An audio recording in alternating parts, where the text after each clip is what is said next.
So, my parents abused me my entire life. Trigger warning, there's sexual abuse involved. Now, these same parents are trying to sue me for $75,000, but they can't believe it when I bring this up in court. I'm a survival of physical and emotional abuse at the hands of my parents. I was as a toddler. My earliest memory is of my father shaking and strangling me before he threw me across my bedroom by my throat. My mother worked hard to gaslight anything I said growing up in order to maintain the functional facade they portrayed to the public. They looked like wealthy, entitled white Americans. I used to fall asleep sobbing for my grandmother, my mom's mother, who knew what was going on in the home but never interfered. I was left to rot despite pleas for help. I was punished and isolated for trying to speak out or seek help. My parents would take away the books I was reading or my sketchbooks and force me to sit for days, heck, even weeks without stimuli. I was never allowed to keep my records within the home. My mother found my diary once when I was in high school and forced me to sit in the middle of the dining room while my father, mother, and sister took turns reading passages out loud and screaming at me. If my dad went on in unprovoked rage and broke or ruined our belongings or artwork, threw us around, or had the tantrum, well, my mother would rage at us for not, quote, being better. Once my youngest sister spent hours in a bush, at night during the polar vortex without proper clothing, because she was too afraid to go home after my father lost his temper. My mother refused to call the police to look for her because she did not want my dad to get a record. I was never allowed to use the phone or computer in the homes without supervision, and had no privacy even as a teenager. My parents picked all my class schedules in high school and kept me from getting a job, so I had no money to apply any colleges. They forced me to attend a specialized engineering college they picked out at the threat of financial abandonment, and I begrudgingly completed my degree, and my father had failed to earn himself. I've almost no detailed memories from this period of my life or beforehand. It's all just a vague fog. They actively tried to keep me from going to medical school, and I had to petition for independence from them, citing horrific abuse to continue my education. Myself and my two sisters all had or have very severe undiagnosed eating disorders because my parents, quote, did not believe in mental health care. We were never allowed to see doctors growing up unless we were sick for weeks or severely ill. Instead, my parents would wait to hear my sisters vomiting in the bathroom and would barge in and humiliate them while they were naked in the shower or toilet, screaming that they were hurting the family with their choices. My parents did not allow my sisters to contact me. Last time I saw my youngest sister, who's still a minor, she was 5'4" and weighed less than 80 pounds. My father, he had numerous affairs with naive, impressionable women, homeschooled, religious, uneducated, etc., who were close to me in age than my mother. Usually they were his employees. He and my mother tried to tell my sister, and I, that if they ever ended up getting divorced, it was our fault, because we were so exhausting and bad. I remember a handful of times when I mentioned emancipation of running away. I was locked away in isolation for 2 weeks because of even mentioning it. Well, I decided to cease contact in November 2019. Please note that it's advised to quietly withdraw from family with conflictive, rigid, antagonistic, vindictive, entitled tendencies in order to avoid any retaliation. I understand now that it's not the ideal black and white legal scenario. I stopped contacting my mother, my father, and my sister. I basically continued answering texts briefly enough to avoid their suspicion or wrath. Since then, I've changed my name, locks, email, phone number, and put up cameras to feel safe. Hey guys, Mr. Reddito here. There's 2 updates for this story. We're gonna check out the first update now. If you do want to help support the channel, all you have to do is click the subscribe button. Let's go ahead and hop into update number 1.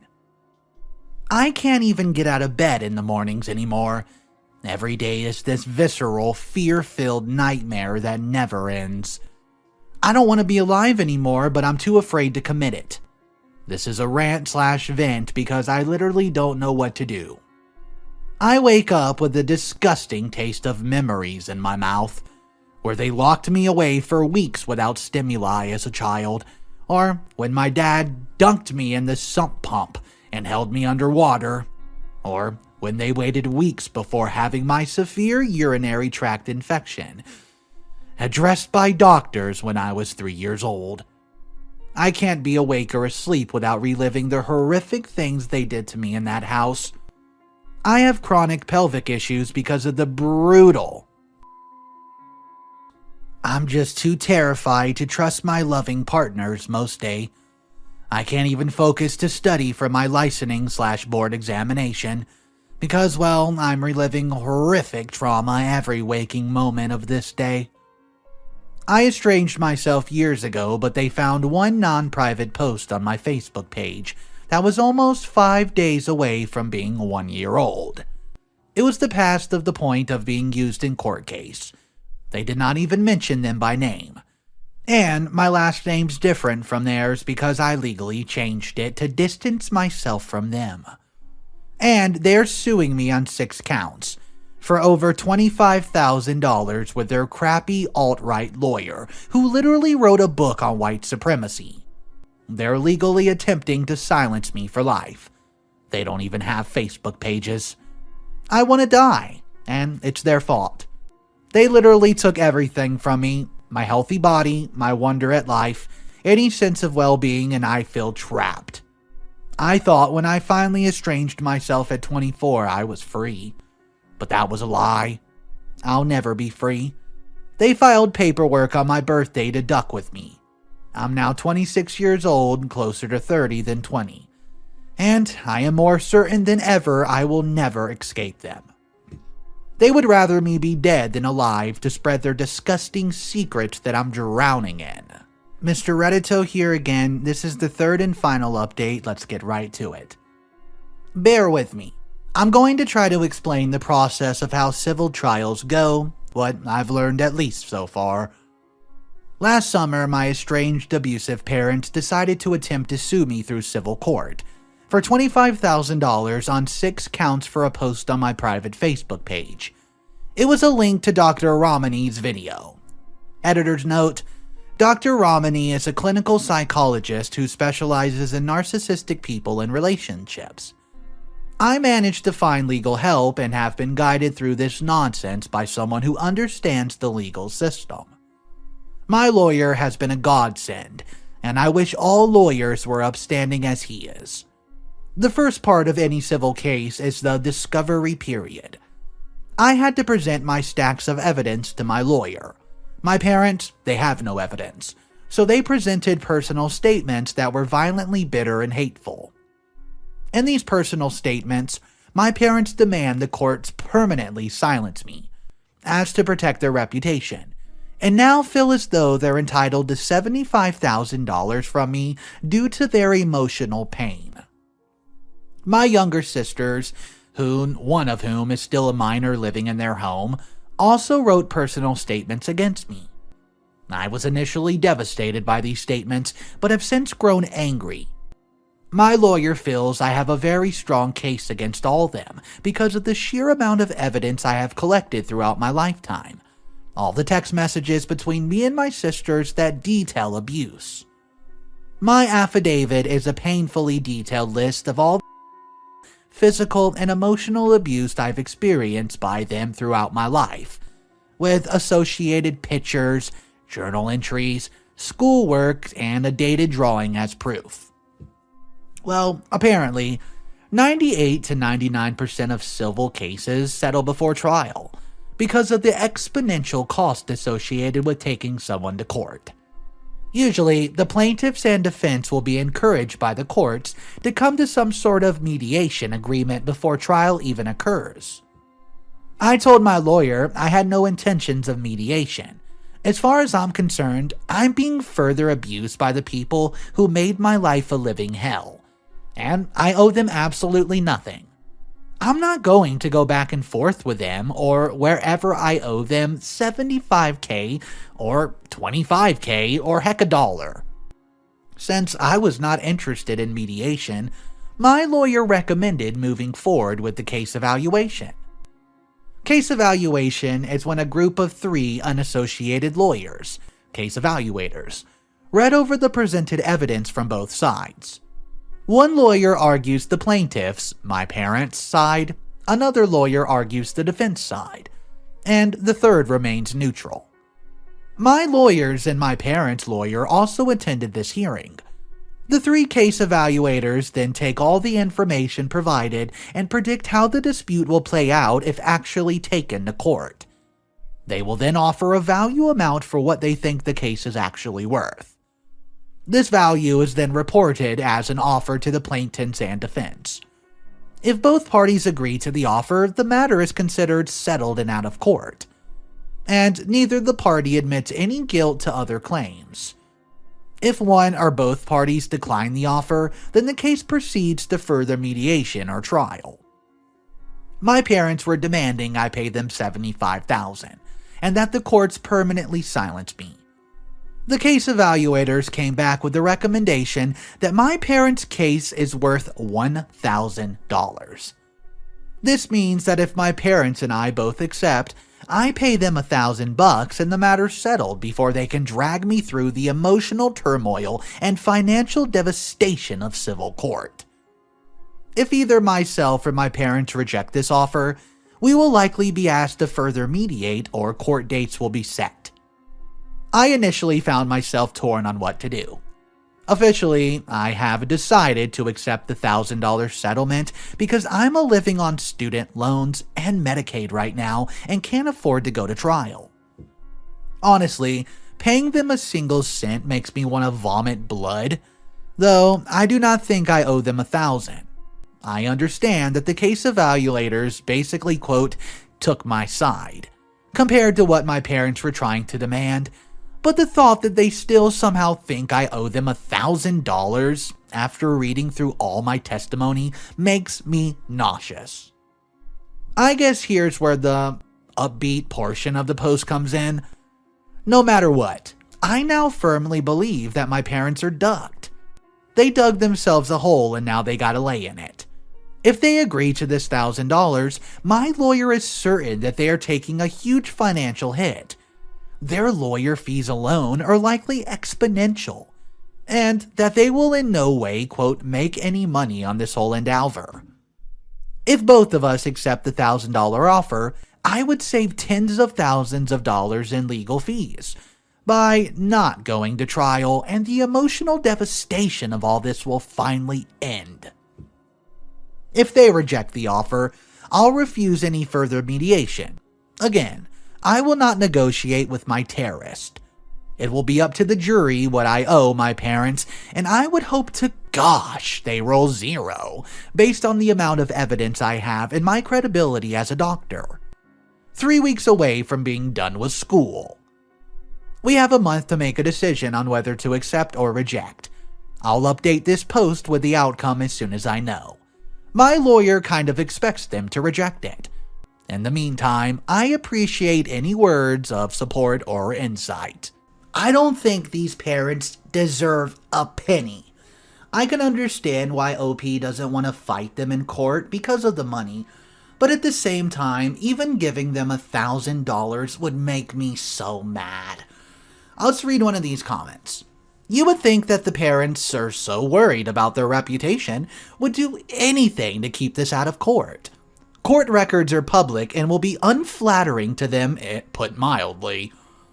Comment 2 says, not if they can say, quote, we were horrified our estranged child would say this about us, so we sued them to make them admit they made it all up. All our other kids denied all those claims, And the court even ruled that we were to be compensated for these horrible claims. That's the purpose of the parents. Okay guys, so there's a lot to talk about in this story. Drop your comments down below what you would have done if you were in the position of OP. I love hearing your comments and I read every single comment daily. We're going to look at story number 2 now. Am I the a-hole for not using my daughter's college fund for my stepson's rehab? The title basically sums it up, I suppose. My husband and I have been married for 3 years now. I have a daughter who's 15 and he has a son who's 24. I'm friendly with my stepson, but we aren't close. He has a biological mother who is a perfectly fine woman. I'm not here to take the role of his mom. My late husband, which is my daughter's father, died when my daughter was 6.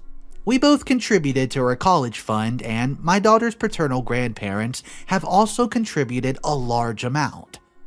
Right now, the fund has about $180,000. My daughter is extremely bright. I'm not just saying that because I'm her mom. I truly believe she has the capacity to go to an Ivy League school. And her teachers have said she has the potential as well. I don't want costs to hold her back, and our income would be too high to get in any meaningful financial aid. And while there are a few merit-based scholarships out there that she will be applying to, we don't want to put all our eggs in one basket and hope she gets it when it's so competitive. My current husband and I have separate finances. He doesn't contribute at all to my daughter's fund. Well, my stepson is struggling with a heroin addiction and has stolen money, jewelry, heirlooms, and electronics from us for drug money. I understand that addiction is a disease, and I personally paid for an outpatient detox for him, which cost $1,000, which failed. His father then paid for an outpatient rehab program, which cost about $7,000, which also did not work because he barely showed up. He promised us he'd do better next time and he needed another chance. So I split the cost of another $7,000 outpatient rehab program with my husband, which seemed to work during program, but he relapsed as soon as he got out. I've spent so much time, money, and energy, and it hasn't helped at all. My husband and my stepson want to try a 60-day inpatient rehab program. It costs $30,000. I had no absolutely idea where they were supposed to get the money for that, considering the thousands and thousands of dollars they were already spending, and the fact that we no longer had anything of value in our house. They want to use my daughter's college fund, which to me is absolutely off limits. I feel like it's completely unfair to my daughter to punish her for my stepson's addiction.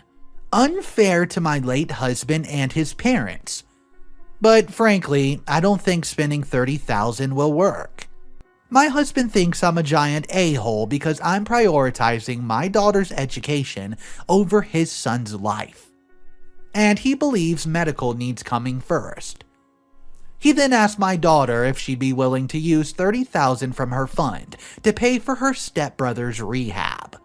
She got very quiet and did not answer. He then got very upset with her and said she was being selfish.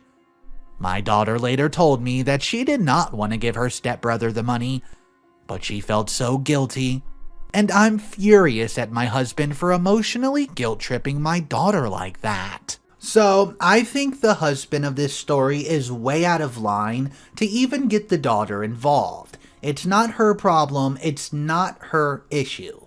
Let's read this comment. Not the a-hole. Quote, he can get you very upset with her and said she was being selfish. That was the dad talking to the young daughter. This is when the commenter says, why did you allow this? Why are you allowing this to be your daughter's concern? Why is she even being put in this position? I get that you're furious, but this is way over the line. This shouldn't be an am I the a-hole for refusing. This should be, quote, so I left this guy because he crossed the line and made my daughter feel accountable for an addict because she would not give $30,000 designated for her future. Addiction is a serious problem, and I'm sorry for your stepson and his dad, but not sorry enough to excuse what they're trying to pull here. Your daughter is not a cash cow for them to raid when it suits. This kid has stolen your money and your property. He's trying to steal your daughter's future. I've never seen a comment that was so accurate. I have to say, not the a-hole is my opinion on this story, but drop yours down below as we turn now to our final story of the day. Am I the a-hole? I offered to pay for my kids' education as long as they agreed to my conditions. Now, one of my kids owes me $50,000 and is mad at me. I have twin sons. 4 years ago, shortly before they graduated from high school, I sat them down and told them that I'm more than happy to completely pay for their educations, so they would not need to take out loans. However, I let them know that my financial support was conditional. In order to get my financial support, my sons had to agree to the following 4 things. Number 1, they could not join a fraternity except for professional fraternities. Number 2, they could not drink before age 21 or do drugs of any sort. Number 3, they had to maintain a 3.25 GPA and send me their transcripts every semester so I could verify. And number 4, they could not go party more than once a month. I imposed these conditions because I often drank excessive in my college years. I needed 3 extra semesters to graduate due to failing quite a few classes. One of my son, E, was a huge partier in high school. He told me that my conditions were too harsh and prevented him from having an authentic college experience. Whatever that meant. He chose to take out loans and attend a state college. My other son, Jay, is quieter and more studious of the two. He agreed to my conditions and I paid for his education at an Ivy League school. Both E and Jay have been living at home ever since the pandemic started, and 'cause schools moved online. E graduated with a degree in creative writing and a 2.95 GPA, while Jay graduated with a degree in computer science and a 3.9 GPA. Things came to a head last night at dinner. Jay announced that he had a job offer from Apple. I was about to grab a bottle of wine to celebrate his success when I noticed E looking glum. I asked him what was wrong, and E said that it wasn't fair how his brother had his education completely paid for and a 6-figure job right after graduation, while he was tens of thousands in debt and only had an offer for a temporary agency.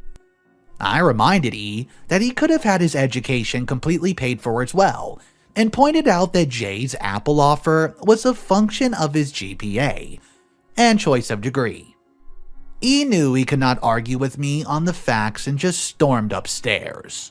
The latest Mr. Reddito producer, Christine Billings. Thank you so much for the support.